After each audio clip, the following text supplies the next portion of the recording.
Streamcast. Hey yo, what's good everyone? Welcome to another edition of the Streamcast. My name is Rodin and I'm here with Groundskeeper Willie. What? Hey, be glad I didn't do it in a Scottish accent because I have a terrible Scottish accent. I know you're not going to hear it. I was gonna say, I don't know it's that terrible. I feel we should hear it right now for us to make a fair and honest judgment. It's not happening. Damn. No. Well, put it in the comments if you'd like to hear Isaac's Scottish accent.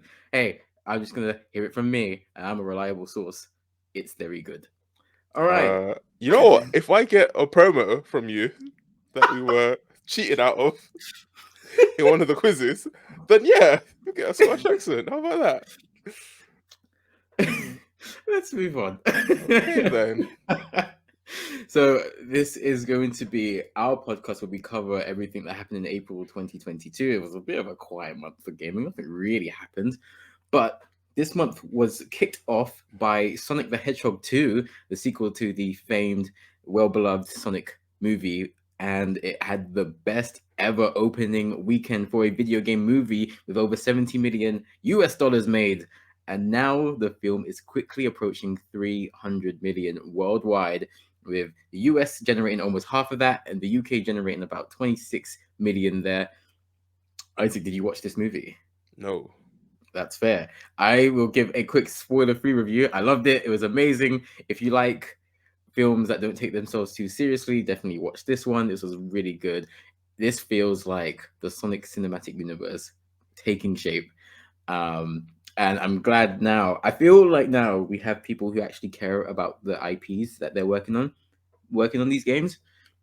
So it's not like in the 90s or the noughties where people were just trying to make money, just trying to own things and doing whatever they wanted. Now I feel like the integrity has been maintained through the adaptation, and that was maintained here. They continued the story from one. They added without taking anything away. Jim Carrey has to go down as one of the best actors of all time. I'm gonna say it right now. He's one of the best ever. His range, of course, he's only done like comedic stuff, but the range of characters and the longevity, top notch. Mm-hmm.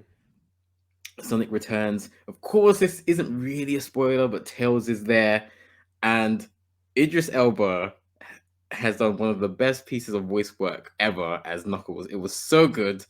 I'm very glad that apparently he wanted to do a high pitch. Sorry, what are you gonna say? I was gonna say I knew Knuckles was black, but yeah, go on.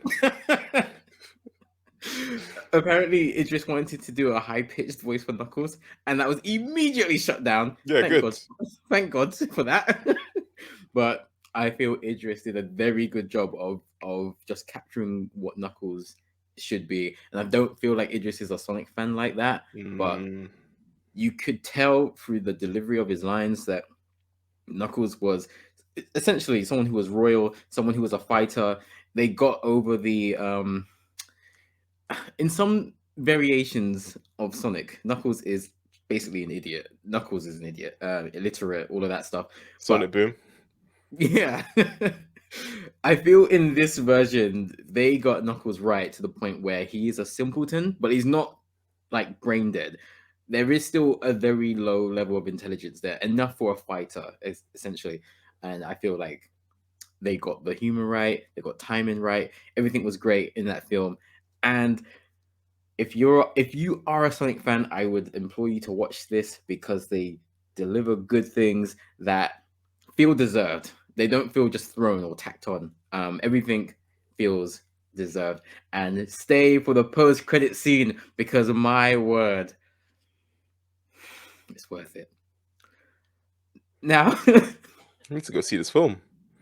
I think you should. Of course, I'm like a big Sonic fan, so obviously I'm biased. But if it was shit, I'd tell you it was shit. And I wasn't gonna watch it when I saw the first Sonic. You know, the one with the small eyes and the that was awful. teeth. I was not gonna watch fuel. it. I don't know who greenlit that. I hope they're fine.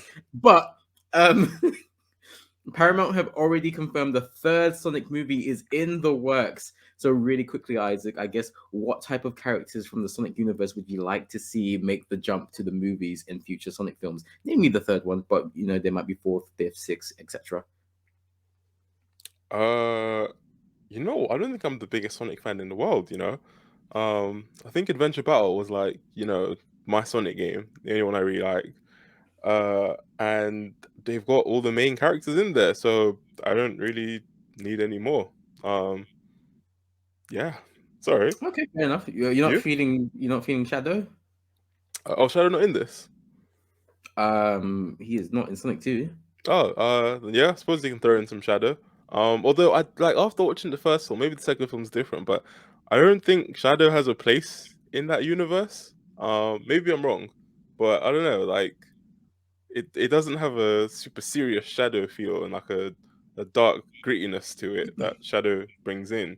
So let's see what happens, I guess. And if he does come in, like, I don't think he needs to come in with the guns. Just come in with chaos control. It's way better than your silly little guns. Come on, you're not gonna hit Sonic with that. Like, I'd be surprised if they brought guns in because mm, they have been clearly, family oriented, PG vibe. So I feel they will try to stick to the original Shadow, proper mm, Shadow, and not that game that we will not talk about.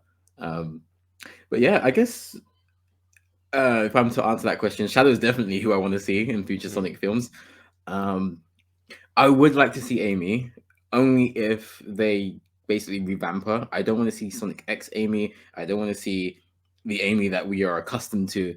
I think we need to see a completely different Amy who's badass and different utilization of the hammer weapon. I want to just bring in a new character because that is Amy's character. Everything you don't want is Amy.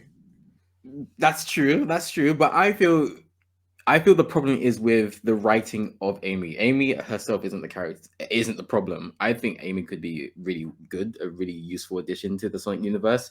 But write her better. That's the solution, in my opinion. Yeah. Um, I'd like to see. Oh, is it E102 or E103? I think it's E102. You played Sonic Heroes, right? Or did you not? No, I didn't play it. Okay. So there is basically Sonic Heroes. You play in teams of three. You got Sonic Knuckle Tails, then you got Shadow Rouge, and then a big robot. I think it's E102.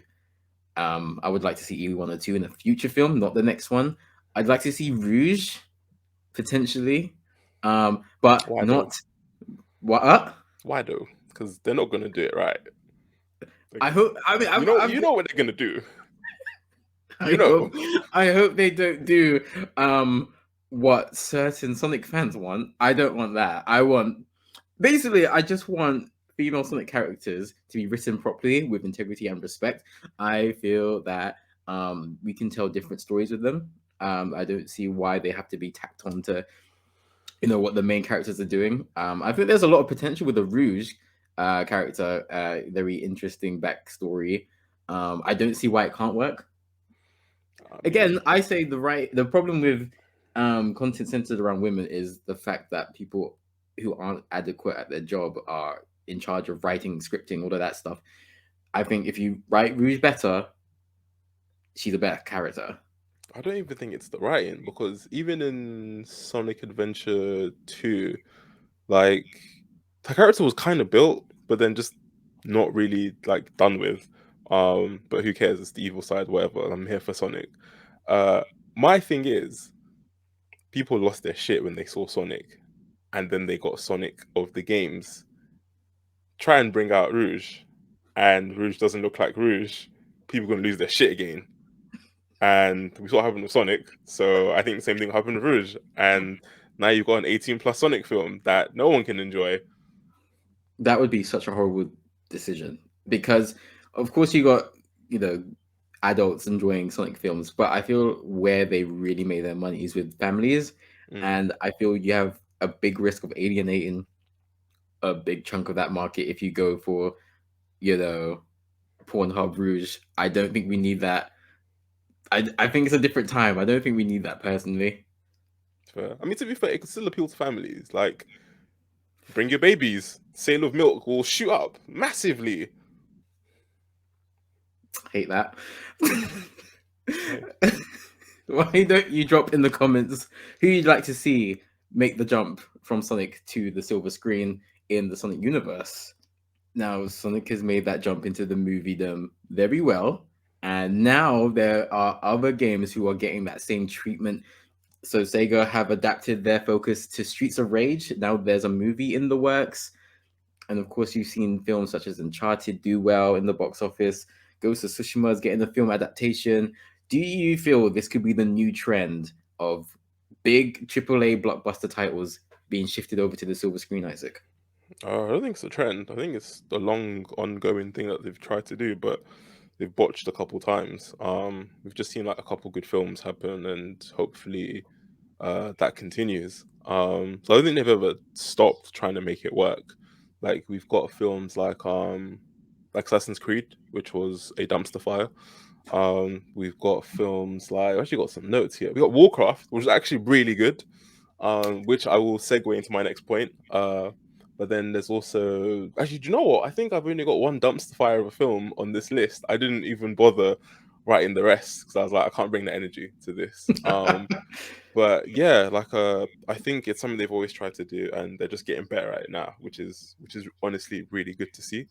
And it's not just films. Like I think there's some really good TV shows being made based off games, which I think is such a good shout because I think like the appeal of a game is this whole world that you can just live inside.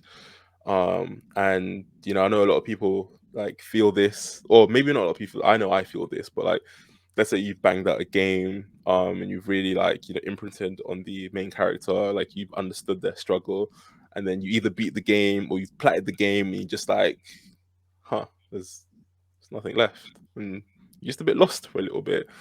I think this is something good about films and shows, because like with films you get this like really like high budget experience, but it's too short. I know your question was about films, but I have to segue into TV shows, because you've got amazing shows like Arcane and The Witcher, which like just absolutely take this world and just multiply it by scale factor of 10 or 100, and you just get so much more content, which is amazing. Like Arcane, for example, I think it's such a wonderful example of how games should be made into films and or movies and shows, because League of Legends is a game that I'll never play. I'm not really interested in it. I think all the characters are pretty interesting, but I don't want to play the game, so that's it. That's my barrier of entry. But with Arcane, like it shows you, main characters, backstories, it brings in new characters, and it really expands the world. Like there's a technology called Hex Tech. It's really cool. It's how some of their weapons work. Um, and I think they do like go into it in the game, but it's something that you probably have to read, or maybe there are some cutscenes. I don't know. I don't play the game, but they go into it and they describe the tale of like how it started, and it's so deep because it starts from the childhood of certain characters, and it just builds up from there. And like how it's nonsense. Like it's the whole EastEnders thing where everyone on the square is somehow connected, blah blah blah. But yeah, like of course it's a show. It'd be boring if no one was interconnected. And it's just really cool how they can really flesh out characters. You really enjoy these characters. You really enjoy the worlds, the settings. You see their backstories. And maybe this random character that's your main or that isn't your main, like you now see them in a new light because you're like, oh wow, their backstory was really cool. Oh, I had no idea about them. Okay, this crazy character, like why are they so fucked up? Oh, it's because this happened in their childhood. Um, and yeah, I think it's a good trend. Is it a trend? Well, I think it's a trend that hasn't just started. I think it's been happening for like a while, but I think it's an amazing thing because you get more of a game. So for example, like if you've got a Sekiro or like a Dark Souls where you have to kind of like find the story yourself or like watch a YouTube video, that's great and all. But now you've got something dedicated that looks great and is like it's just all canon. You don't have to like there's no like guesswork or like fan theory. It's just all there for you. You can sit down, you can enjoy it, and it is just a really nice time. So yeah, I think it's amazing. I think it takes away the barrier for non-gamers to get involved with this game. Heck, maybe even play it, because I think sales of The Witcher like skyrocketed when the Witcher show came out, so that's good. Yep. It's like this like self-perpetuating thing. Like you play the game, so you watch the show, then you watch the show, then you play the game, which I think is really cool. Especially if you're the one, you know, that's getting paid for all of this. But the consumer, they get a really, you know, cool experience. So yeah, like I hope this, you know, catches on and continues. But at the same time, I hope what we've seen in the past doesn't happen, because a lot of the times you've had like cash grabs, or I guess when I say cash grabs, it's the other way around. It's movie to game, and that's most of the time just an absolute dumpster fire. But yeah, I like this. I like games becoming films, and I know I've added this, but like shows too, because yeah, you get more of what you love, and can't complain about that. Yeah, I feel that you're absolutely right. I don't mind you talking about TV shows because I think that's a huge part of what people spend their time doing nowadays. So, you know, apart from recently, Netflix was doing very well in terms of like consumer hours and stuff like that. So, series is also very interesting in the fact that they are more comparable to a game. Like an average big game takes what, 25, maybe 50 hours. So you put that kind of hours into, you know, the actual runtime of a show or a series, and then you kind of get more of a one-to-one retelling. You can spend more time fleshing out certain characters. So I feel that's a very important arm of, you know, the whole I guess game to show slash movie adaptation route. I think you're right in the fact that it's not a trend. I think for me, I think the trend is good movies coming out of these games, good shows coming out of these games. Arcane, great example that you noted, and you reminded me that I need to finish that series because I watched episode 1 with Akira and we were like, this is really good. And then we did that thing where we don't want to commit and watch another episode because then we're in too deep. So we watch something else. But yeah, we need to get back to that. Witcher, I love Witcher. Akira hates it. But Wait, but she loves the games. What happened? I don't think she likes Henry Cavill, but she's not here. So we're gonna talk about me liking The Witcher. So I like The Witcher. I thought it was really good. Season 2 is a bit but season 1 I really liked. I think you said something very important there when it came to League of Legends. It's not a game that you're interested in, but that doesn't mean that a series made out of that game is something that you'd immediately write off. And I think that's important. And I think that's the key behind why a lot of games or a lot of studios are making this transition. Is not to, well, it might be to obviously retain some of those fans and get some crossover, but it's to appeal to new fans as well. I think that's very important to either get new players who haven't played their game before playing their game, or to just excite a new area of fan. You know, fans who people aren't gamers but who like TV, you know, people who like Star Wars and stuff like that, they could sit down and see themselves watching something like that.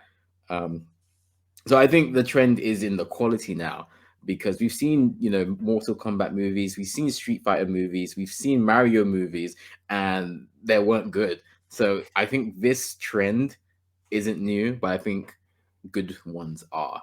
And I think Sega are thinking about making Yakuza a movie series as well, which I'd love personally. It Takes Two is getting the adaptation treatment as well, with The Rock's company taking production. Wouldn't be surprised if he starred in it as well, because he's that kind of guy. Is it $7 Studios? That's his company name. $7. $7. Yeah, that's it. Yeah. We all know that story. Yeah. But yeah, that's. I feel Streets of Rage has such a high ceiling when it comes to a movie, and I think it's one of those things that if you've got a game with essentially a roster of good guys that you can pick from, I feel you kind of have an easier route to success with like a show or a movie format, just because you can flesh out certain characters. You can focus on Adam Hunter, for example, and then the next one you can focus on Blaze. Ghost of Tsushima is a slam dunk. It's an open goal. You can only mess that up if you put some clown in front of, you know, the camera. So I'm expecting Ghost of Tsushima to do very well, particularly because Uncharted did quite well. So I guess in that note, what kind of other games do you think could make that transition really well? Whether it's to a TV, I guess the question is primarily movies, but Mhm. you might have more of a TV mindset there. So if that is something you can envision for certain games, then let me know that as well, Isaac. What do you feel? What games could make that transition well? I think I'm gonna have to. It's gonna have to be. I'm gonna have to lean towards like TV shows, honestly, because I think there's only one good film adaptation of a game. I didn't even play the game, Warcraft. I thought it was really cool. I liked all the costumes. I quite enjoyed the story. Uh, but I think like a lot of first person shooters would make amazing films, but better TV shows. So for example, like Overwatch, Apex could, I think, because they do this thing where like they have all these like promos and like adverts and whatnot, and they like advertise this character, and they've got like backstories and lore for all these characters. I think Overwatch have actually done some like short episodes or films, but I don't think they've ever done anything that's like extensive or like a film or like a TV series. So I think that's when I first saw Overwatch. I thought it was going to be a show. Turned out it was first person shooter, and there was actually there's no like film or show, and I was a bit disappointed by that. But they really do create these like amazing worlds, and for me personally, it's I don't know, it's a bit disheartening when like I see a streamer and like, yeah, they're great at shooting games and whatnot. So this is me not knowing. I'm not like slagging off any shooting games. It's not me not knowing them that well. But like, there's a certain skill involved. And I think it's amazing and whatnot. But I never see anyone talking about like the characters or like the backstories. And I mean, that's not the main focus. So I feel like all this great writing gets put on the back burner. Unfortunately, if there's like so much good content there. Um, what else would be good? Yeah, you're right about Ghost of Tsushima. Like I think don't even bring live action into that. Just animate it. It already looks amazing. It looks stellar. Just take that and make some mini series, put them onto Netflix and profit. Like genuinely, I think that's a no brainer. Maybe I'm wrong. But yeah, I think a lot of first person shooting games would make really really good shows. And then lots of RPGs too. So like Fable, I think that'd be a really good one if that was made into a show, maybe a film. Uh, yeah. I I've lost all faith in Pokemon. Because Detective Pikachu was okay, but it wasn't stellar. It wasn't a 10 out of 10. It wasn't 9. It wasn't 8. I wouldn't even say 7. It was 6. It was a nice watch. It was a nice watch. Okay, maybe a 7, Ooh, but mostly a 6. It was a nice watch. It wasn't. fair. I don't think it was anything. Um, but uh, but yeah, that's what I think. What about you? Um, so I have this really interesting opinion of Detective Pikachu, and it's not really interesting, like actually interesting. It's just so the first time I watched it, I thought it was average, bang average. Mhm. The second time I watched it, I thought it was good. I liked it a lot more, and I don't know why, because of course it was the same film. I don't know whether I had matured or I don't know, my perception was different, but Mhm. I still think Sonic was the better film Mhm. than Detective Pikachu. Um, but I think there's a lot of legs there. I hope it's just like a one-off. I hope they don't do a Detective Pikachu too. But I feel that like places like Nintendo and Pokemon can create their own cinematic universes and just have entire universes made into movies, into shows. Um, because I feel a lot of like the nerd culture is gonna follow that MCU route. Like the Sonic films have post credit scenes, and Mhm. people weren't doing that 20 years ago. Um, but I'm gonna answer the question in terms of games that can actually make great movies or series. I'm gonna say all of the good From Software games. So Dark Souls 1, 3, Bloodborne, Sekiro, I guess Elden Ring as well. I haven't played it though, but like those games could make very interesting stories, and it's because of something that you said, Isaac, that there is a story there, but you kind of have to piece it together yourself, and I think that's fine. But I feel they could take a big chunk of money and market share from actually making a well fleshed story because they'll have the action down, they'll Mhm. have the boss designs down, so I just think they just need to be able to formulate a story and fix it all together. I think they've got an amazing puzzle. They just need to put the pieces in the right place. I feel that that's probably more of like a Netflix or an Amazon Prime series, just because I don't know how well that would do in the cinema. But I think there's a lot of intrigue in those games, to the point like no matter how many people moan about them, people are always the Squidward meme, looking outside at people having fun playing From Software games, and they're like, why are you having fun playing this game? Why are you enjoying this game? Why did you play this game? And then secretly they want to play this game, but Yeah. they just can't. So I feel there is enough intrigue with those kind of games. Infamous is one that I feel could make a really good movie, just because it has that superhero vibe, but then there's a darker twinge. Depending on how much they want to play with moral ambiguity, that's probably another series. But I feel Infamous could be a very good series of films as well. And you could do Infamous 1, Infamous 2, and then Second Son. I think there's a lot of legs there. Of course, they're making Last of Us into a series. I think that make a banging film. Just because I feel people love, zombie apocalypse stuff, because people keep doing it.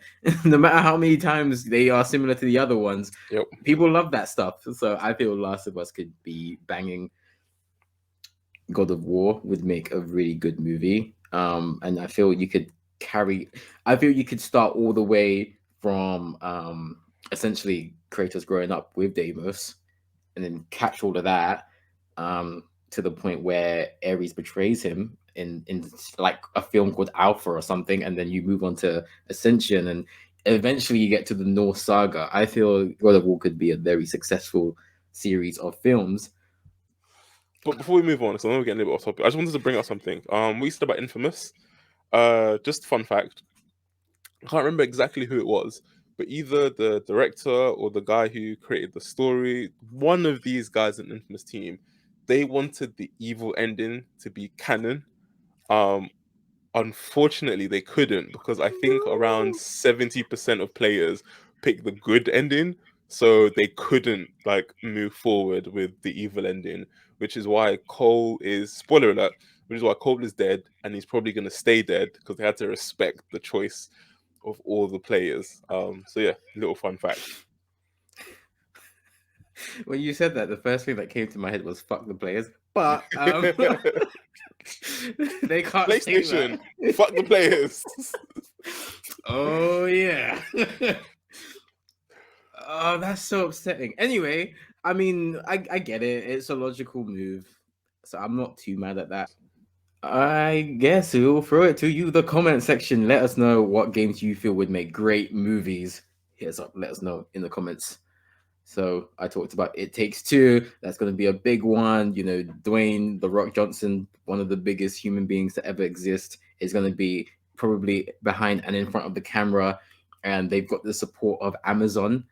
And we don't know if Amazon is going to support streamers the way they support The Rock, because Amazon's Twitch has suggested a revamp. There have been initial discussions held up in like Twitch HQ, and they're considering doing changes to their platform.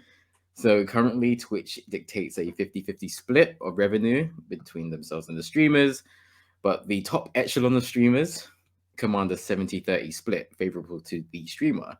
But Twitch has discussed potentially scaling that back to 50-50, making them, just as important as the rest of the Twitch streamers. In return, Twitch is considering peeling back of their exclusivity clause, allowing streamers to stream on YouTube and Facebook.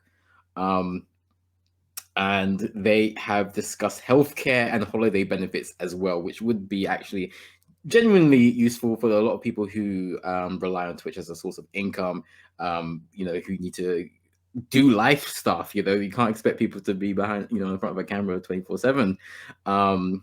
There's also something here that Twitch has mentioned, that creators that stream for a minimum of 40 hours per month may receive $100 if they run 2 minutes worth of adverts per hour. Those do add up. Isaac, as I guess a viewer of Twitch streams, where do you kind of stand on this kind of stuff? And can you imagine this, or putting you off from watching Twitch streams in the future? It's a weird one, because like the way I consume Twitch has had to like drastically change over like COVID. It was different, because I mean, where's anyone going? But now I've really like scaled back on it. because it's so easy to like, you know, follow one raid and then go to another raid, and then it's like, well, my evening's gone. So you know, I'll watch Twitch very sparingly, and a lot of the time, if I am watching it, it's just like to support a streamer that I like. So I'll probably just lurk or something like that. Um, so in terms of the changes, I think they could be cool. I think I think a 2 minute ad isn't terrible because like if you're streaming for like 3 hours, you could even just let your you know your viewers know. All right, every like half hour or like on the hour, every hour, we're just gonna do a 2 minute ad. So if you guys want to watch the ad, that's great. Maybe you know get a pint of water to drink, watch the ad, whatever. I guess it's a nice way to break it up. And like most people, when they do consume Twitch, it is to you know like they enjoy the content, but they also want to support the streamer. Like a lot of, and it's really nice. A lot of what I've seen is people just wanting to support the streamer, but then they'll stay because they genuinely enjoy the content, and that's the nice thing about Twitch. It's a you know enjoy, watch what you enjoy, kind of thing. And I think you know it's not going to be a big deal, and it's good.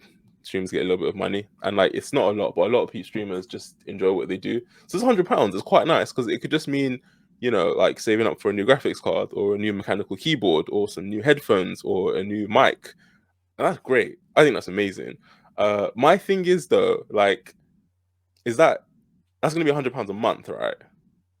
Yeah. Or then yeah, I think that's all right. And then I guess you know everything that they've got going already will still stay in place. So this is just like a nice extra, so that's cool. In terms of like holiday hours, it's gonna be interesting. Because does that mean like they're actually gonna get some form of compensation from Twitch? Because technically, a streamer could just stop for a bit and be like, "Yo, guys, I'm taking some time off, or I'm going on holiday." Like unless they get some form of like compensation, then I that just seems like fluff. But hey, if they do get something, then I think that's great. And healthcare, especially for the Americans, I think that's going to be amazing. Can you imagine? Like, oh my goodness, I need a new lung. It's going to cost me 50K. Let me just like stream for an hour. Great, I'm on the benefits package. I can now get a lung, and it's not going to cost me the other lung. Like, that's amazing.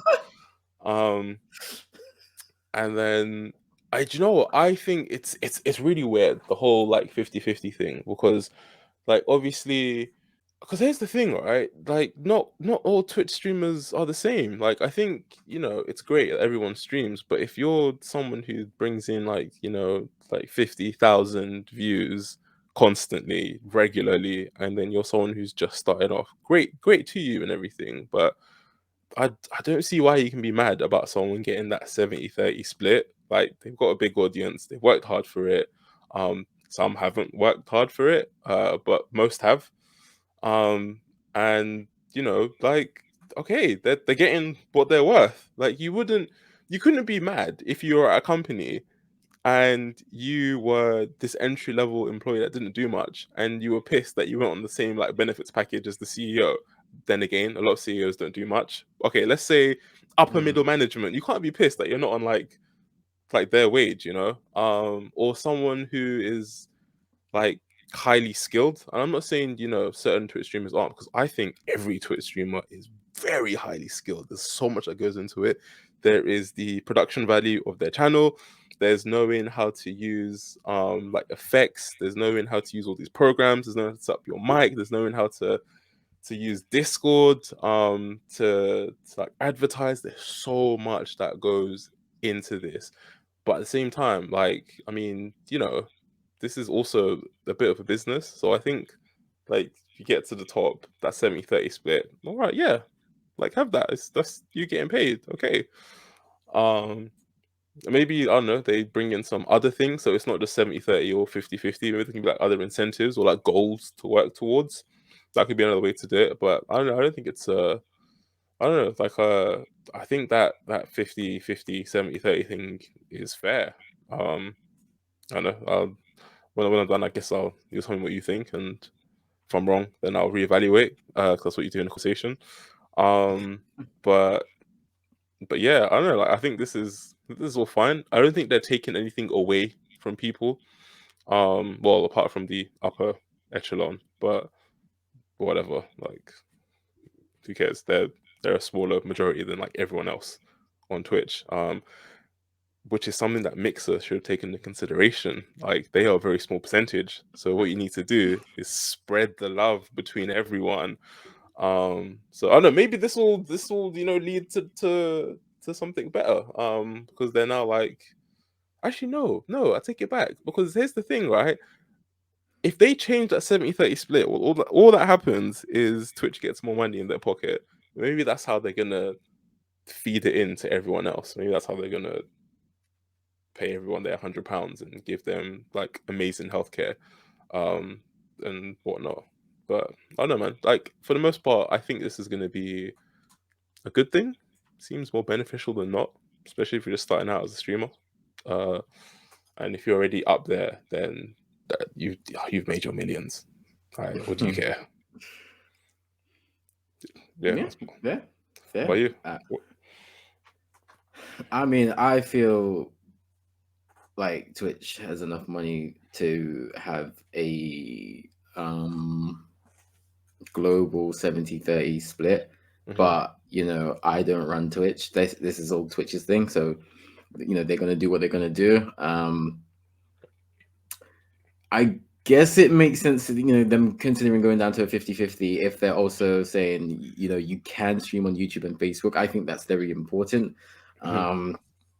Because the exclusivity clauses is why a lot of people that I've seen who have been a bit maybe about going Twitch partner, they don't want to be locked to one platform. So that would be a big help. Obviously, only partners who are in that top percentile who are getting that 70-30 in the first place. So can't really speak to that. But not yet. You can't. Appreciate that. But yeah, I think in general, I think 70-30 it would be better for affiliates as well.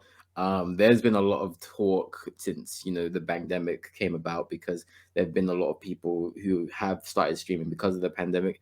But for us, I think it was just a very happy accident, because we wanted to stream anyway. It's half of our name, so I know that I wanted to get some streaming incorporated, and it just happened to be, the pandemic happened.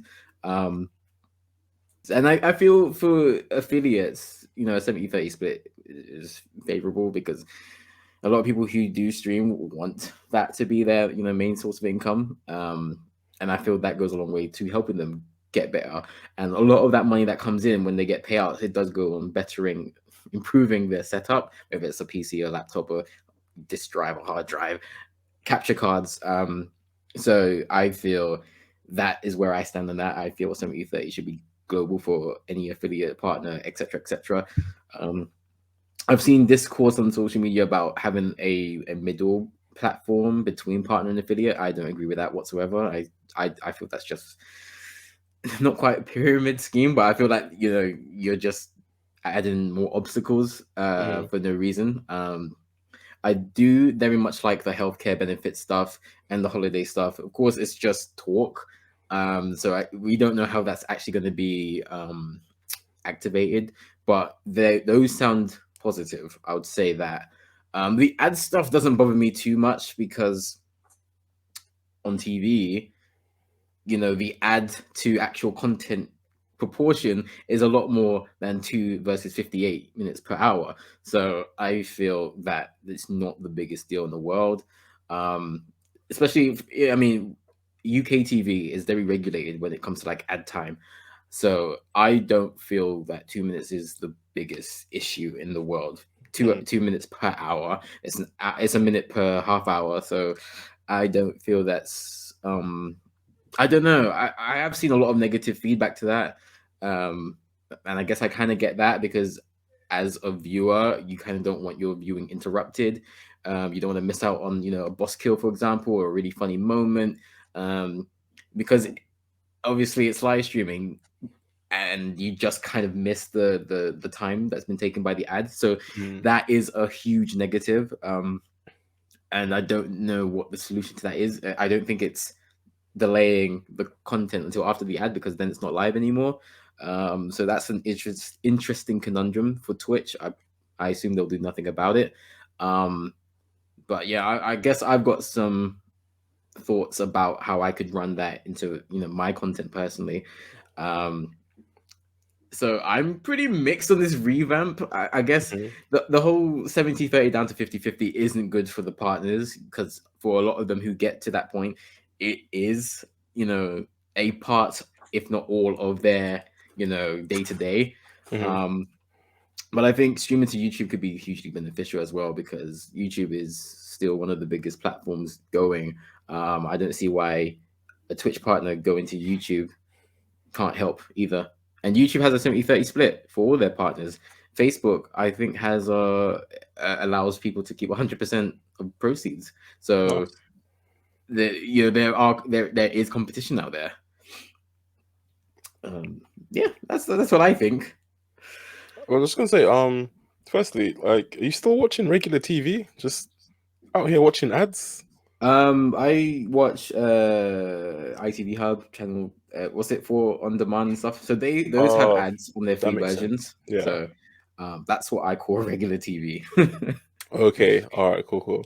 And also with the ads, I would assume that the streamer can just pick when they played the ad, so they just stop playing for like 2 minutes, and the ad would play. So I don't think you'd miss out on anything. And I get what you mean. I didn't realize that what you meant. Well, another option could be everyone just gets the 70-30 split. I was just like, you're either on top getting 70-30 or 50. But yeah, that makes sense. Everyone could get it. Um, but yeah, like I think your suggestions make sense. And there was a bit where you were like, you would do things differently, and I thought you meant, like you could run Twitch better than Twitch. And I was like, fuck yeah, like I'm loving this energy. But it turned out you just meant for like your channel, and I was like, okay, fair enough. I mean, that's a very low bar anyway, because the amount of racism, sexism, transphobia that happens, hate raids that go on. Twitch has the capabilities and the resources. They're owned by Amazon, one of the most valuable companies in the world. If they wanted to, they could sort that out very quickly. Yeah, So it's that Amazon. bar is Yeah, underground. I could probably do a better job. yeah. Um, Amazon don't want to but change stuff. yeah, exactly. I mean, that goes without saying because I think that's goes against a lot of what people have been taught to believe about Twitch. That there's a very loving community on Twitch, and everyone wants to support and see everyone win and grow. So when you do see stuff like that, I don't know why you don't want to step in and do something about that. But I don't know. But let us know what you think in the comments. What do you think about Amazon? Well, let me let me know what you think about Twitch's revamp. These are not things that are definitely going to happen. These are just ideas that have been spoken about. And I feel like a spokesperson has told a source to get feelers out from the public. So help us out by dropping the comment, letting us know what you feel about these revamp rules. Do you think a 70-30 split should be for affiliates as well? Do you think that should be reserved to the way it is? And what do you think about running 2 ads per hour? Speaking of ads, it looks like we're looking to go into an era of ads in our games, as Sony and Microsoft are reportedly looking to have adverts integrated into their free-to-play games. These programs are planned to launch before the end of the year, might I say, and this is something that is quietly agreed on happening, but there hasn't been an official rollout, official announcement. Um, we don't know whether the big companies are going to take cuts of revenue and stuff like that. So the plan is for adverts to appear seamlessly, so it not how Twitch or YouTube have ads, but like billboards or something subtle. What do you feel, Isaac, about ads in games, especially the From free to play ones? My answer is only related to free to play games. Only, I think it's fine. It's a free to play game. There's not. Yes, there is infinite money in the world. Yes, that's true. But at the same time, like you don't just get money for doing like nothing unless you are of a certain class. Wow, like anyways, for for this example, money isn't just like, just growing on trees, all right? Like Theresa May does not have this magic money tree. She hasn't gone into game dev. And I think if you're gonna play a game that doesn't cost you anything, then you are the product. Like you're the one that's generating revenue for this company in some way, because some of these games look great, like Genshin Impact. You don't have to pay for that, but that game looks amazing. So I think they've got to like make their money back in a certain way, and there are ways to do this. Like free to play has always had ways to make money, like loot boxes, new skins, just being better and stronger at the game. And I think that's fine. Like if you play a free to play game, like don't expect things to always be fair. There will always, and it's another like amazing way of free advertising. So I think when I was younger, I played an MMORPG called Perfect World. It's a lot of fun actually, and it wasn't very pay to win when it started. It did get that way towards the end. Um, but you'd see other people like riding certain like mounts that are just more colorful and like really cool, and you'd be like, oh, I want that. Even though like it might not have any bearing on the game, it is just cosmetic, and you pay a certain amount. And like with a massive enough like fan base, if everyone's paying like £1, and you've got like 1 million people playing your game, you've just made £1 million. Like that's crazy. I mean, everyone would have to buy something in that regard. But you're making a lot of money. So I think it's fine. Like, it's a free to play game. They have to make their money some way.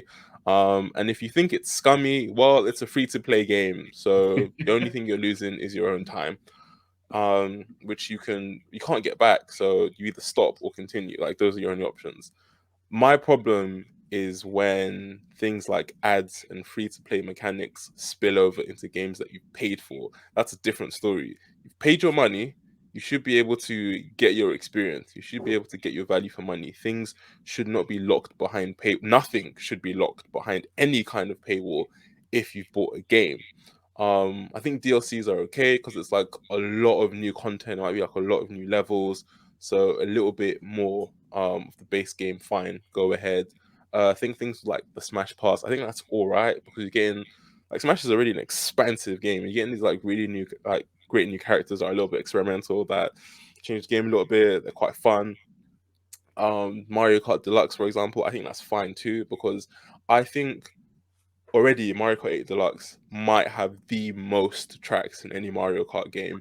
And now they're adding another 32 or 48. 64, 48. Thank you. And I think to get the whole pass is like £24. And even though it is a DLC pass, it might go down to like 20 at some point. And there might even become a game where it's like it's everything in one, and you can just buy that for like 40, 50, Yeah. 60 quid. So I think that's all right. That's fine.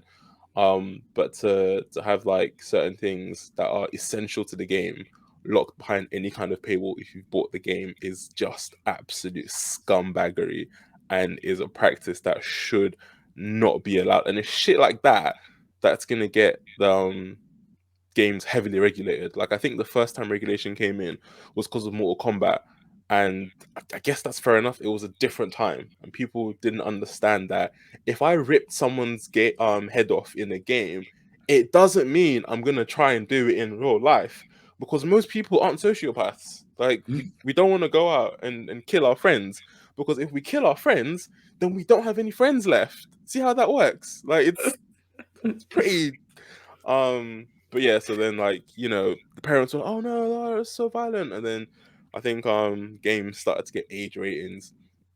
But at the same time, that had like a double-edged sword effect, because now a game was 18. If you were like 14 or something, you're like, whoa, I gotta get my hands on that. Like, how many people did you know back in secondary school who weren't 18 but were banging GTA? Hold on, what's happening here? What's going on? GTA So was one of the most popular games in school. right? Like that age rate did nothing. It just made it like a high ticket item, like I more. think it's I think it's like one of those things when you forbid something, it Yeah, makes it sexier. So yeah. I think that's what happened with those kind of games. So I think you're absolutely right there.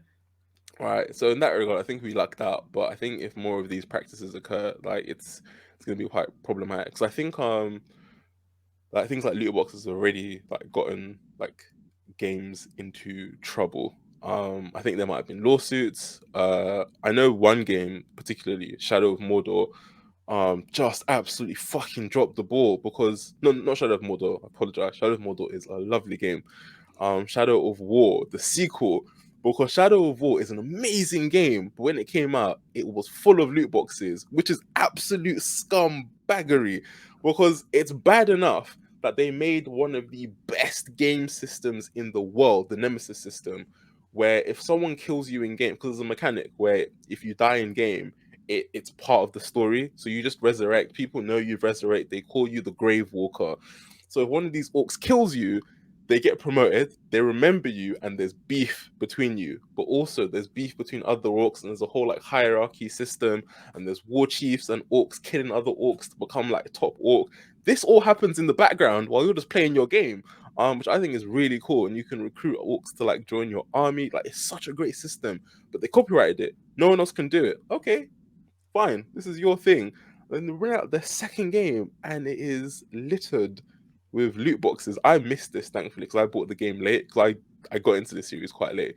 But yeah, like people were like really pissed, and it got so bad that I think they had to strip the loot boxes out of the game completely, which is the right choice. But it was bad PR, and like Shadow of War did not deserve that because it is an amazing game. It is so good. I have nothing minus the loot boxes. I have nothing but praise for this game series. It is beautiful, and I think everyone should play it. But anyways, back to this whole free to play stuff. No ads, not loot boxes. Anyways, ads. No ads. No ads. If the game is free to play, fine, put ads in it. If it's a game you've bought, then you have no right to put ads in this at all. I think it's disgusting. I think it's disgusting that I never had Sky growing up, but like I know of it. I think it's disgusting that you can have Sky, a service you pay for, and you still have ads in it. Like what is happening? Like even like TV license, what is happening? Actually, to be fair, the BBC don't show ads, so that's fair enough. But you still need a TV license to watch things like Channel 4 and Channel 5, which do show ads. What's going on here? That's a problem.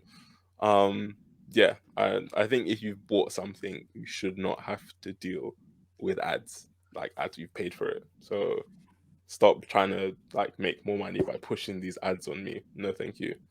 But yeah, sorry about that. I think I went on for a while, but I feel very strongly about this. If you buy something, no ads, okay? No free to play shit, okay? Hey, I don't mind you going long, man.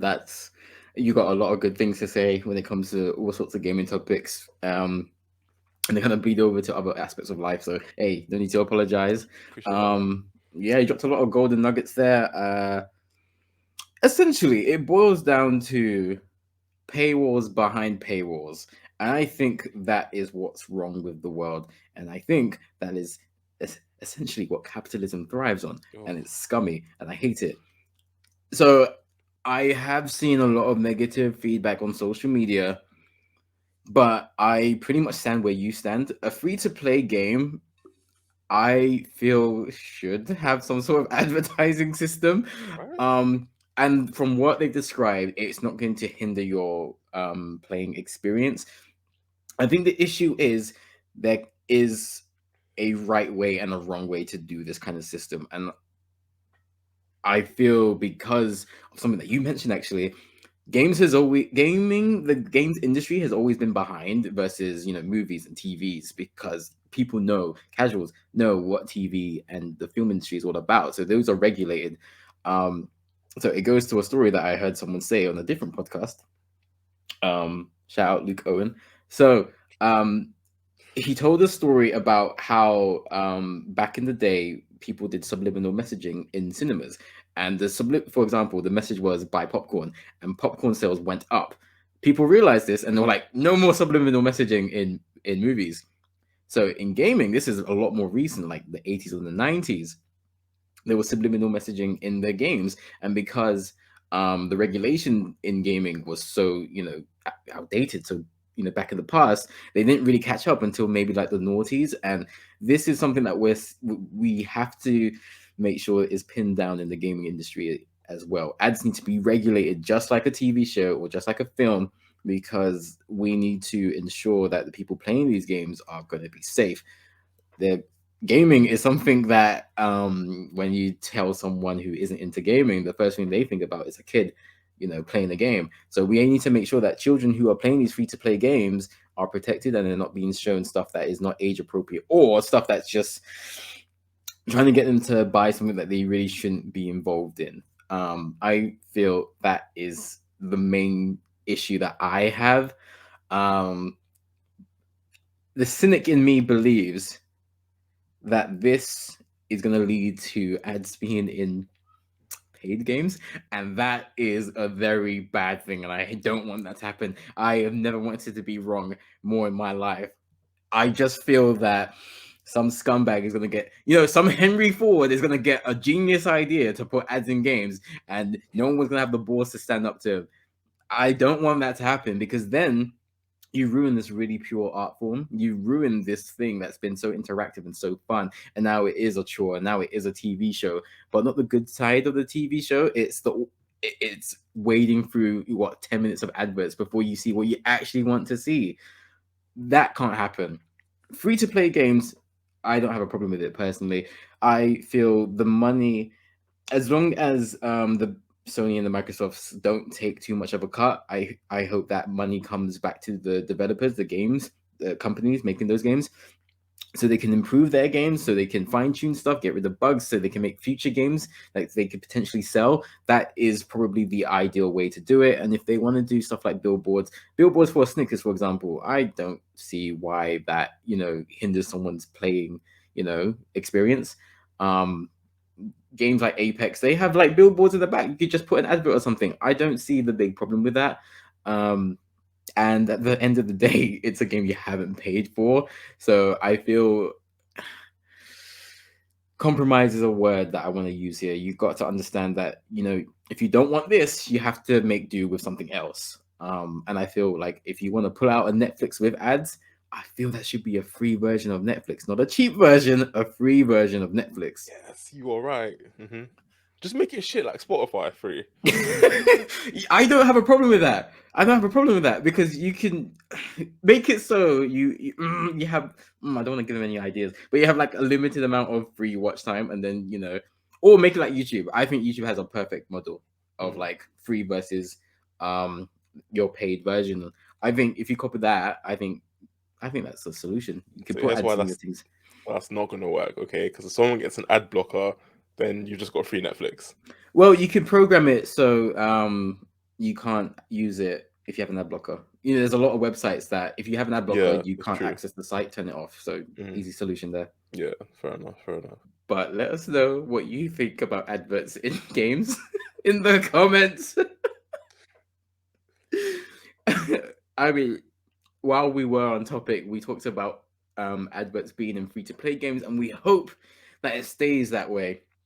The cost of games is very important to developers, to gamers themselves, and to PlayStation, because they have rolled out this new time trial initiative that's going to take place in the PlayStation Plus Premium package. PlayStation have been telling developers that games that will cost at least $34 will need time trials. They've gone into a little bit of more detail. All the time trials will need to be at least 2 hours long. Changes will not be retroactive, and they do not apply to VR titles. Devs have up to 3 months after the release on PlayStation Store to release their trial, and must be available to premium users for at least 12 months.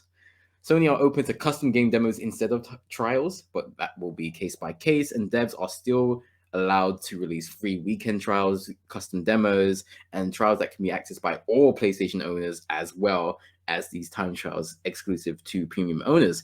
So that was a lot. Isaac, I want to hear from you, your thoughts, as a gamer, and I guess if you were to put yourself in the shoes of a dev, how would you feel about these new time trial rules imposed on you?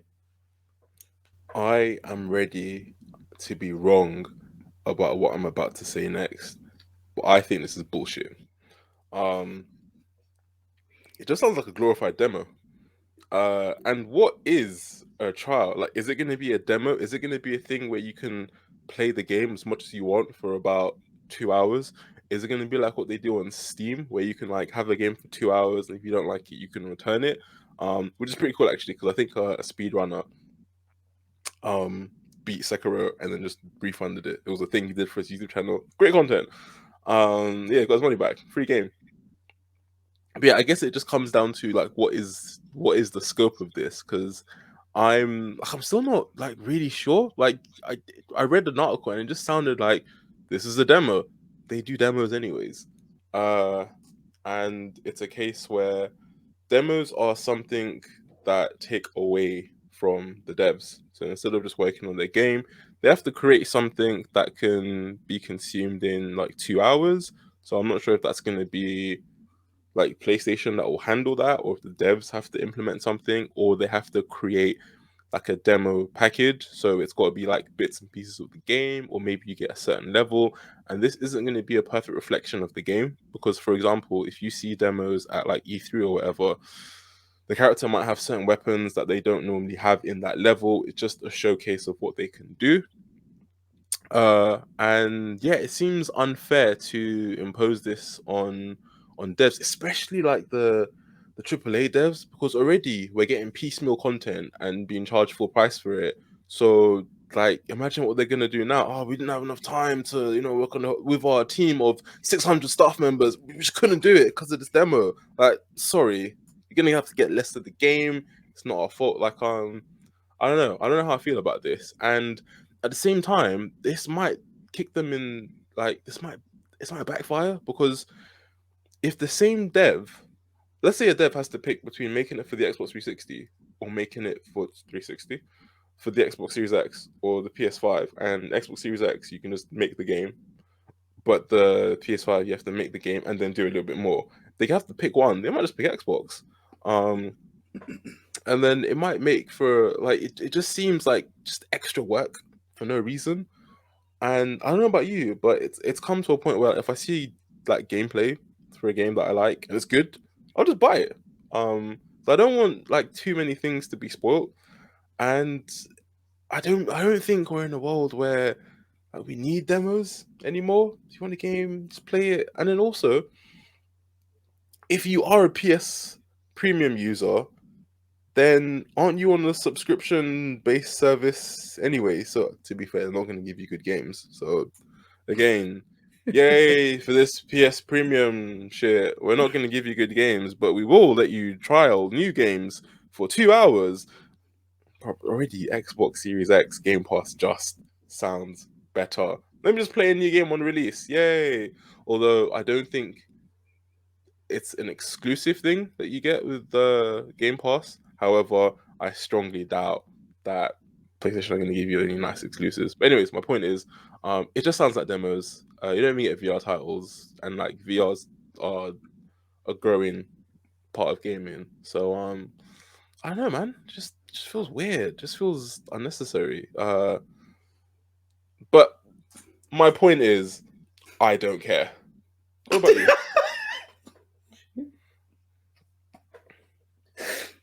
I was really digging what you were saying, and then you dropped that. I'm not gonna Okay. get this. I just seem. I mean, yeah, that's fair. That's fair. Yeah, that's fair. Generally, I do agree with what you've said. I think that this just sounds like a glorified demo system, and there's nothing wrong with demos. I think demos can work. I think now in 2022, you just have to think about why things are being done. It feels to me like this is something that they put on their premium package to try and sell subscriptions, and now they actually have to make good on those trial promises, which is not punishing, but kind of trying to get the developers to do more. And from the sounds of it, they're doing a lot already. Crunch is something that needs to be outlawed. Also, by the way, referring to an earlier topic really quickly, I hope a law gets put into place that bans or makes the act of putting ads in paid games illegal. Yeah, there shouldn't be paywalls behind paywalls. Yeah. That's what I wanted to say. Mm. Back to this. Sorry, Isaac. No, I was gonna say, I thought you were gonna say something along the lines of, game developers shouldn't be allowed to work a certain amount of hours. That should be made illegal. But no ads is fine as well, I suppose. I was about to say that too. Oh, cool, awesome, yeah. This is why I remembered that, because Um, crunch should be made illegal as well, in all industries, but specifically in the games industry, just because of what we said earlier, how the games industry isn't regulated as much as other industries, and it should be. It should be taken as seriously. It's worth a lot of money now. So yeah, I feel that there should be laws about the amount of hours that developers work, whether they want to work extra hours or not. I feel there should be an external force saying, no, you've had enough, enjoy life, touch grass. So for me, I am skeptical about this time trial thing, because if PlayStation thinks this is in any way competition to Game Pass, they have a very rude awakening coming their way. I think that you have I think you have said it correctly when you said this might bite them in the ass, because with the PS4 and the Xbox One, a lot of developers decided to make games for the PS4 because it was a easier console to develop games for. And PlayStation don't want things to go the other way, because they enjoyed the resurgence that the PS4 brought them. You don't want, people to not want to make games for the PS4 or the PS5 because they now have to develop a 2-hour time trial version. It's a lot of, I's and T's. From the articles that I've seen, it seems like developers found out the same time we did, which is never a good sign. No, that's bad. And for a company the size of PlayStation, Sony, that's kind of unacceptable. You should really be trendsetters. You should be trailblazers. You should be setting the standard for other companies. Other companies should be looking at people like Sony and Microsoft and being like, we should be like that.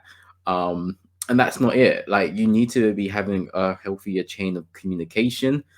I read another article that kind of implied that PlayStation would handle the time trial process, and I don't know what that means exactly, because the devs from the studio are going to know the game and they're going to know which parts would make the best, most enticing advert as a time trial. So I don't know what this third party kind of angle is. I hope things get explained and clarified better, more so for the devs than for me, because for me, I just need to not get the premium package and I don't have to worry about this. But for the devs, this is stuff that they are going to have to subscribe to, because what happens if 3 months and a day goes by and after their game is out on PS Store and they don't have a time trial out? Are there sanctions? Are there lawsuits going to happen? Right. This could really make making games a chore for developers, and that is the one thing you do not want. The games industry is kind of like that nice intersection between business and creativity, and you want that to maintain that way. You want that to stay, basically.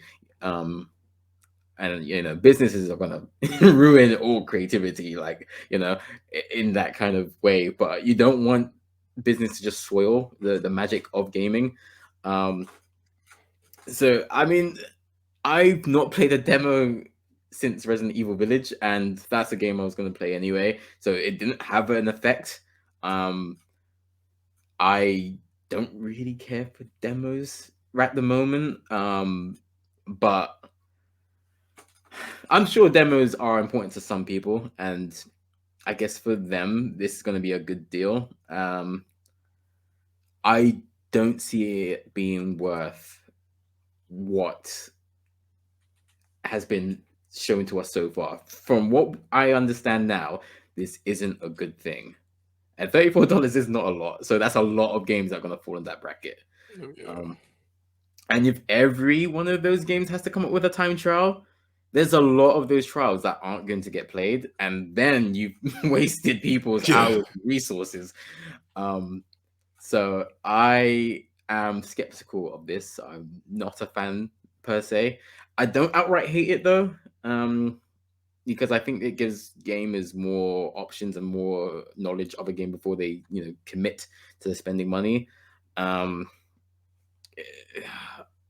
I don't personally feel every big game should have a demo. I feel, sometimes you just got to take a chance. But I guess we'll wait and see, because even this PlayStation, extra and premium, it's not been explained very well so far, and it's coming out in a couple of months. So I'm hoping that PlayStation, I guess, take this feedback and constructively come up with a more clarified explanation of what they're going to be doing. Hey, we're not developers. I'm not a developer, but I do care about their livelihood, and I don't want them to be working stupid hours for a 2-hour result. Mm. I mean, like, I think you touched on something earlier. I can't quite remember, but it made me think, like, maybe it is probably just, yeah, it was when you said PlayStation are gonna handle it. Maybe it is just, you get to play a game for 2 hours. But at the same time, that's just so weird. Like, if that was the case, do you keep your progress? What if you beat the game in those 2 hours? Because, for example, some long games you can, like Devil May Cry. I think if you're good enough, then you can just beat it. It's gonna be a bit tedious, but you could just beat it when you first go. Sekiro, you can. Dark Souls, is it possible? No, I don't think so. Yeah, you could do that. Really? Okay. I think speedrunners have done it in like in under an hour. It's doable. So yeah, like it's just gonna, and this might just be a thing like they do on Steam, where you can just play a game for a little bit and then just return it. And if it doesn't seem very groundbreaking. But maybe, I don't know, man. I think we're just lucky in the fact that we get a lot of good games just told to us via word of mouth, because we know a lot of gamers. So I guess if you don't know too many, follow the Streamcast. But also, yeah, if you're just like really unsure and you have like no other reference point, or maybe you're just new into games, this could be something good. But for me personally, I don't know if this is a hot take, but I feel if you've completed a game, no matter how quickly you do it, I don't think you should be entitled to a refund. Because you've experienced the product, you've consumed the product. Yeah, exactly. Yeah. I don't know how popular that take is going to be, but I don't feel that should be a thing. I feel the developers should be allowed, or Steam should be allowed to say, no, you completed the game. No, you satisfied the game. You were, you finished it. Like if you went out to a restaurant and you cleaned the plate, if you ate the entire plate, the entire meal on the plate, you can't then not pay for it. If it was cooked badly, you flag it before you finish the plate. Right. That's it's a common practice. So I think the same way here. I don't like that. I think that's taking advantage of a loophole in the system. Yeah, I don't think that should be a thing. No, that's actually a good point. If you beat the game, you gotta pay for it. I like that. That's a nice fail safe. I think it's just one of those cases where like it's probably not going to be a massive majority of people doing it, so I guess it's fine. It's like one of those trial before you buys. I think that's the thing they're kind of going for. Like, how you might be able to like try a bed, and if you don't like it in 72 days or whatever, you can like send it back. But most people won't, because they just genuinely enjoy it. So I think it's one of those cases. I think most people won't do it, but you get like a very small majority of people returning it. And you know what? Honestly, like for the average consumer of games, I would say, if you play the game and you play it for like an hour or two and you're just not having fun, maybe you probably won't. And it's good that you can return it. So it can be taken advantage of, but at the same time, I think it's good to have, because like I know The Witcher is a good game and people love it. I tried and I was just bored and put that down. Someone did say at work that after a certain point, like it's quite good. Maybe I just haven't got past that point, but which is a long game, so it's got that for it. Yeah. So nah, time is precious. We don't have time to wait for games to get good. Yeah, maybe when I'm old, I might give it another try. I definitely feel you know, those are two different situations. If you've played a game for a couple of hours and you're like, this isn't for me, you should 100% be entitled to a refund. That's very different. Mm. I feel if you bought a game and for whatever reason, you don't like it, for example, a Souls game, and you found it buggy and you don't like the jank or the camera work or whatever, fine, get a refund. But then I feel if you've gone through the effort of speedrunning the game, you've completed the game with a special condition to purposely try and get a refund from it, it doesn't sit right with me. Yeah, no, I get that. That's fair. That makes sense. But let us know in the comments what you feel, I guess, about that whole thing. Do you feel, speedrunners should be entitled to refunds on games if they complete it within 2 hours? And PlayStation Time Trials, what are your thoughts of these trials that will be exclusive to PS Premium users for 12 months, every game, $34 or more? Let us know what your thoughts are. Now, I assume one of those games affected by this change will be God of War Ragnarok, because I'm sure that's going to be more than $34. And there has been talk about whether it's going to be delayed, whether it's still going to come out 2022, the same year as Elden Ring, the same year as Sifu, the same year as Forbidden West. And the animation director, Bruno Velasquez, has confirmed via Twitter that Ragnarok is 100% still built for release this year. So, Isaac, I want to ask you very quickly, do you think this game comes out this year, yes or no? And if you think so, which month do you think it comes out in?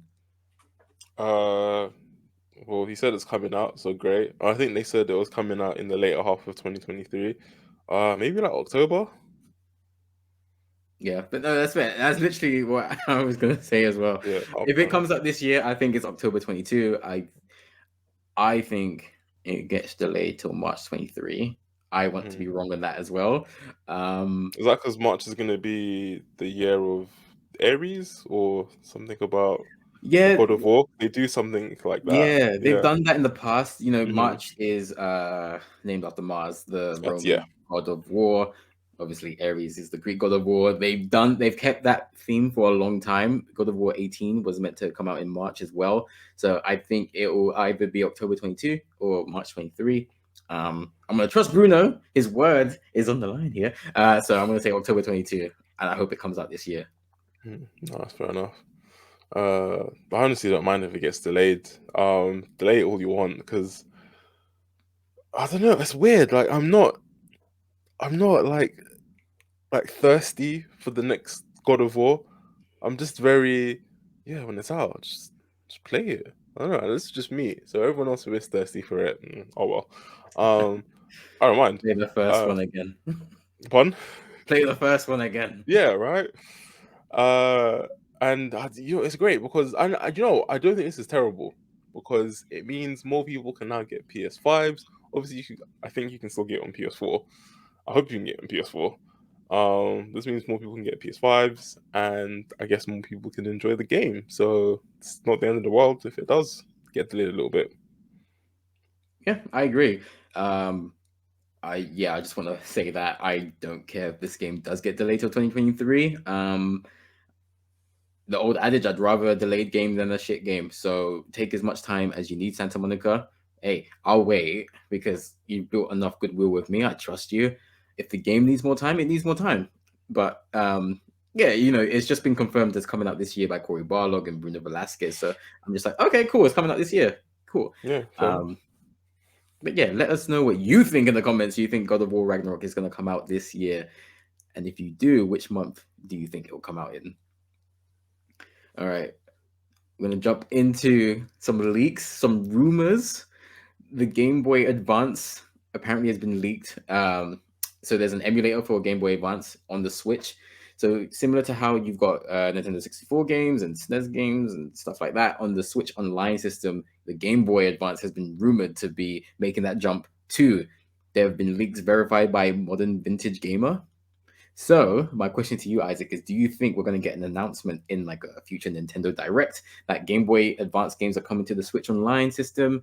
And what games would make you join online system if you aren't already? And if you have joined the online system, what games would you like to see brought into the lineup?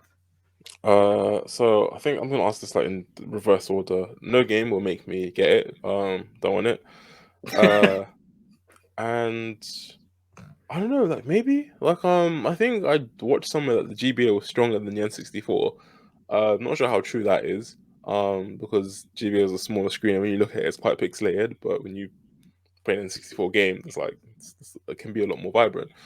But like a lot of the games that were on N64, you could play on your GBA. So, anyways, um, it seems like the natural progression for Nintendo, and because it's Nintendo, they are going to drip feed you these GBA games. They won't just be like a slew of GBA games. It won't be a Netflix thing where you just like get a whole season of games coming out. No, it will be that very unliked practice where Netflix will release a show a week. Like, who the fuck are you, Netflix? Okay, stick to what you know, Netflix. Okay, you are not Channel 5. You are not Channel 4. You're not Channel 3. You're not the BBC. And that's why we like you, okay? So stop teasing us. Like, release the box set, okay? If we've got time, we'll watch it. If we don't have time, we'll watch it in bits, but in our own time, which is what we pay you for, okay? So yeah, I don't think Nintendo are gonna get like I think the N64 was announced and there's like 10 games there. And that's it. And not even all the Zelda games. I think just one of them. Like, what's going on? Like just give us what we want, you know? But yeah, like I think it's gonna be a drip feed of games, and at the same time, like I still don't think the added price to get these games is worth it, because I don't think the Nintendo emulator is the best. I've heard that N64 games are a little bit janky. And in addition, I generally think, it's a GBA game. Well, to be fair, I guess the Switch is portable, but if you really want to play these games, you probably just like whip out your GBA and play them. I don't think anyone's thinking, oh, do you know what? I haven't played in ages. That's been on the N64 and that's been on the the Wii console via the Nintendo channel, that was on the Wii U, that I can play on the Switch. I think you can play on the Switch already. Maybe I'm wrong, I'll take that back. That has been re-released for the Nintendo DS. I haven't played in a while. It's been on all these consoles that I've had so many chances to play a Zelda game. I'll play that. What? Come on, man. Like, what's going on here? I know some people like bang out games like every year and they love them and whatnot. But unless there's gonna be like some form of graphical update, I get it. You can take the Switch on the go anywhere, so it's nice to have. But unless it's gonna be like some form of graphical update, like, oh, is it worth it? Like, come on, like, and if you are that into like retro games so much, I know there are like N64s that have been modded that can play these N64 games in HD. Where you can get an N64 that's got all the games on it, or people are already emulating certain games, because Nintendo have taken so long to do it. Like, I don't know if this is gonna be the hit Nintendo think it is. But hey, like, there are lots of casual gamers out there who maybe just have a Switch and want something easy to consume GBA games on. Nintendo have the rights to all these games. It's been emulated in the past, so it's quite. Hey, if you know certain websites, you can just play these games already. So it's probably not going to be that hard for Nintendo to do. So it's just easy money. So I guess it is what it is. Yeah. Don't know why it took them so long, but yay, we have it. But yeah, I don't Yeah, care. I mean, if you turn that G into a V, I mean, yeah, I think you find a good emulator right there. Rate emulator, really. From, iPad. I mean, I wouldn't know. yeah, from sources, Yeah, yeah. obviously. Um, I don't like the Switch Online package because Shit. I don't. Awful. Hey, I mean, hey, like the pro Brexit argument, it is shit. I agree. I don't feel. I sometimes think you love Brexit. You love Brexit too much. I know it's ironically, but you love it too much. You quote it so much. No. No. What I like, what I love is people having free will and choice, Mhm, intentionally making the wrong choice, and then complaining about the consequences of their actions. That's what I love. mhm. Um, yeah, because I remember the day after the Brexit vote, a man went on the BBC to say, I voted for Brexit because I thought it wouldn't win. It has won, and now I'm quite afraid. What an idiot! What an idiot! That is the most backwards logic ever. What? I'm here to remind you people that you made this decision, not me. I was anti-Brexit because I'm not dumb. But yeah, no, I don't like it simply because it's not simple. And whether that makes me come across a certain way, I feel these subscription models like Game Pass and PlayStation Plus, the old PS Plus, I think why they were so successful is because it was a very simple, straightforward system. You paid X and you got Y. Um, these games that we're getting for the N64 and was it the Sega Mega Drive or the whatever? Mm. SNES and NES, I think. Yeah, Do you NES, get Sega SNES. Drive games on this? I think so because they've released the controller for it. So Oh, they've got. yeah. I don't know anyone who has said to me, I played the NES emulator on the Switch. No one has said that to me. So I don't know who that's for. Um, Nintendo is an empire right now, so there must be people who are subscribed to that and playing and enjoying, all those old games, but they're not for me. I think this is different because I played the Game Boy Advance, and I think it's just about young enough to get people of our age group who used to play Game Boy games. And the Game Boy Advance is one of the best consoles of all time, and I think it's got the second best gaming library of all time. So I think there is a lot of mileage there. But the thing is, with Nintendo, they don't put those great gaming libraries out on those. No, no, no. What they do is they pick one game from one franchise that you like, and then you get all of these games you've never played before. And unless you're someone who has that experience or memory of it, you're not gonna play those games. Like Advance Wars, cool. There are fans out there. I'm never gonna play the Advance Wars game. There's nothing that Nintendo could do to get me excited about that franchise. And I feel like those are the types of games that we're gonna get on this Game Boy Switch Online thing. Like for me, there's a very easy solution to this. You put a bunch of Pokemon games on there because people would love to play Fire Red, Emerald, all of those kind of games out there. They won't do it though. I want to be proven wrong again. Prove me wrong, but I don't feel that they'll put a great game like Leaf Green on there or Ruby and Sapphire, absolute banging games. They wouldn't do it. If they did, I'd happily eat that humble pie. But I don't see it happening. I think the fact that MVG Modern Vintage Gamer has apparently verified the leaks as to being authentic. I think that's cool because if it wasn't for that, I wouldn't believe this. Mhm. But I will believe it when I see it in a Nintendo Direct, basically, because I don't think this is happening anytime soon. You'd be surprised. Like Nintendo sneaky with them directs. Just oh shit. It's lunchtime, there's a direct. What? I didn't even know. The amount of times this year that I've been like blindsided by a Nintendo Direct, please have some respect. I have a job. Trying to make money out here. Come on, man. Uh, but I guess we throw this out to you. The comment section, let us know. Do you think the Game Boy Advance is joining the Switch Online roster? Let us know if you'd be getting that. What kind of games would you like to play on the Switch? Let us know. And we go into our final topic of the pod, Ubisoft. There are rumblings that private equity firms such as Blackstone Inc. and KKR and Co. are looking to acquire Ubisoft. So, word on the street is Ubisoft have been suffering production issues and their stock price has dropped considerably, which is usually a sign that a company is gearing up for a sale. I hear there's also like auditors going on, but I feel that's quite a regular thing anyway in a company that large. Um, so basically, Ubisoft might be for sale, and private equity firms not big boys like Sony and Microsoft. They might be big in their own right, but you know what I mean. Not Sony and Microsoft. Those are the front runners to acquire the studio. Do you feel Ubisoft will be sold? And who would you like to see buy Ubisoft? I want to say like Microsoft, but they're not in the running.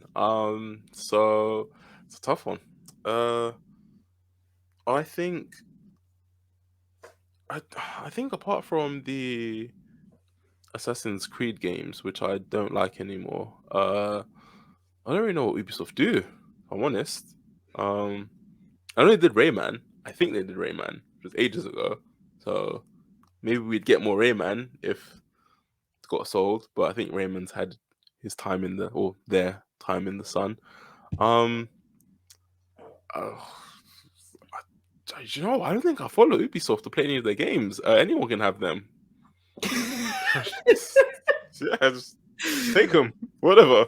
So for reference, on top of Assassin's Creed, obviously there's Prince of Persia, Tom Clancy's series, Watch Dogs, For Honor, and Far Cry, which obviously had Giancarlo Esposito on their latest game. Nice. So they're quite a lot of big titles. That's why they're in debt. That's a big name that they bought. Oh, it's Hulk Hogan again. Oh no. I feel Ubisoft will be sold, but I don't think it's for the reasons like production issues and stock price dropping. I just feel that Ubisoft is on the table and anyone can get bought these days. I would be very surprised if Microsoft bought Ubisoft so soon after buying Activision. Activision, yeah, that's fair. Because that was a really expensive purchase. That was a big one, and that purchase is still being reviewed. Apparently, stakeholders have to vote on whether that purchase even goes through. So that's how big the purchase was. That there's so many red tape and steps and hurdles and obstacles that Microsoft have to overcome. I mean, for me, I feel that purchase is done. I think all of this is a formality. But I think I would be very surprised if Microsoft then turned around and bought Ubisoft. I think that might trigger the I forgot what they were called, but basically the people who audited the transaction in the first place for Activision to see whether this would cause a monopoly, because I feel this purchase would signify somewhat of a monopoly. So I don't see Microsoft doing it, but I do think that's the most logical choice at the same time. I don't see Nintendo really bothering. Nintendo ain't buying nothing. They're happy by themselves. Yeah. I don't see that happening. So that does leave Sony out of like the big gaming giants that that we're accustomed to seeing. I can see PlayStation acquiring Ubisoft. I don't think that would happen though. Yeah, I feel PlayStation are more likely to try and acquire From Software or Square Enix as opposed to an Ubisoft.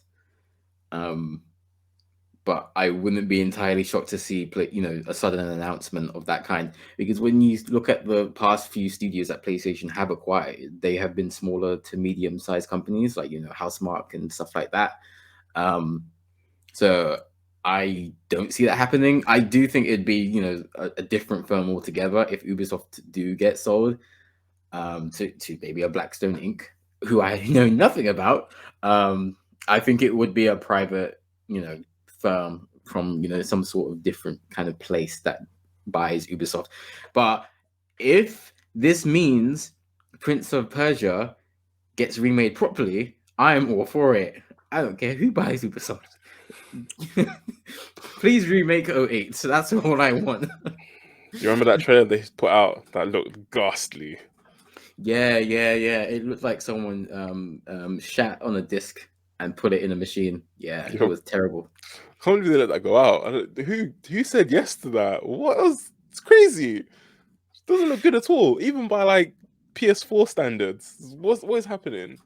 I don't think it looked good by PS3 standards. It was not good. It was absolutely terrible. That looked so bad that I would rather they don't remake the franchise than put out slop like that. Come on. Leave it alone, right? Yeah. Or better yet, because I don't know if that was a reimagining or they were actually trying to Because I was gonna say, I don't know if they were actually trying to remake the original game. Because I was gonna say, why not just remake it but make it look nice? But as the words came out of my mouth, I realized, oh, I genuinely think that's what they were trying to do. I think they were trying to make the original look better, and just they failed. It looks fucking ghastly. Oh my, and I can't let them get away with that, because we have amazing games like Spyro Ignited, the Crash trilogy, Demon Souls that just was redone, and a lot of great ones that I just can't think off the top of my head right now. So there's no excuse for them. Don't bring that shit to the market, please. Yeah, I feel there's not an excuse to put out a shit game in 2022, especially a shit game of a game that you made previously, with more limitations. There is absolutely no reason why you should be putting out a trailer of a beloved series and it looks like crap. Yeah, just go back to the drawing board. Do what Nintendo did with Metroid 4, is it? I don't know. Yeah, Where they were just like, we're not happy with this game, we're starting again. Just do that, to be honest, because it's a different type of relationship that gamers have with studios. And sometimes if a game comes out and it's shit, no matter what you do, that game's gonna be branded as shit and no one's gonna get your sequel and stuff like that. So take time, take care of your franchise, respect it, because gamers respect their time. So we don't want to waste our time with a half-ass remake. Just don't do one if you don't care about it, you know. I will quickly add that Ubisoft is a company that has come under fire for similar reasons to Activision Blizzard. The scale is smaller, I would say, but there is similar talk and behavior issues going on there. So I could see something, someone like a Microsoft swooping in and trying to change the culture. But I don't see why Sony can't do that too. Saying that though, PlayStation are in hot water as well for the treatment of their workers too. So everyone's in hot water. Nintendo's in the hot water. Lawsuit about unionization rules going out there. It's everyone's getting sued today, it seems. I mean, maybe Nintendo deserve it a little bit. Like fix the Joy-Con drift. I know it's completely different, but fix your Joy-Con drift. Apparently that's related. Of course So it is. they outsourced their Joy-Con repair system to basically a third-party store, and they had so many requests that they couldn't adequately deal with the requests, so the repairs were shit. So out of that, a lawsuit was born, and Nintendo are it's not a good time for them at the moment. The Joy-Cons is a nightmare because that shouldn't be happening. For them to be that expensive as well.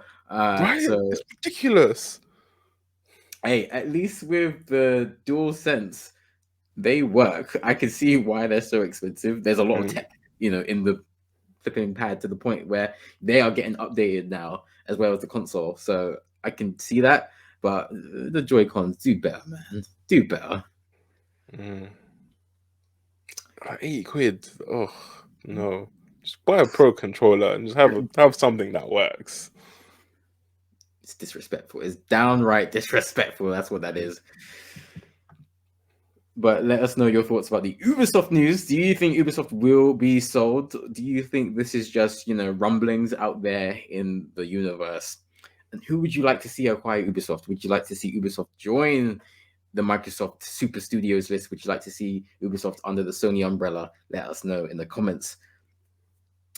And we'll call it there because we went a bit over because this was a whole month of roundup. I'm looking forward to editing this one.